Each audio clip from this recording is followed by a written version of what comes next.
Зайырлық бұл мемлекеттің бейтараптылығы, яғни мемлекет белгілі бір деңгейде діннің ісіне, дін конфессиялары мемлекетке ісіне араласпайды. Деструктивті діни ағымдардың бұл зайырлық дейді, ол атеизмге теңейді.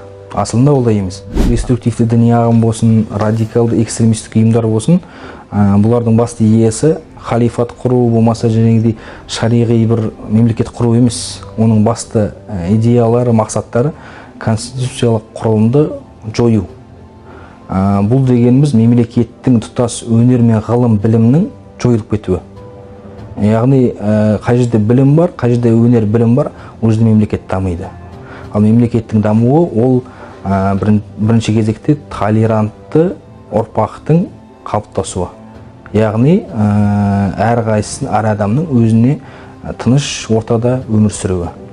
Ал қай жерде фанатизм, деструктивті идеялар, өзге дін өкілдеріне деген төзімсіздік болса, ол жерде тек қана хаос болады. Зайырлық деген бұл бейтараптылық. Яғни бұл толеранттылыққа алып келетін дүние. Қазақша жақсы сөз бар ғой, парасаттылық бар жерде фанатизм деген болмайды.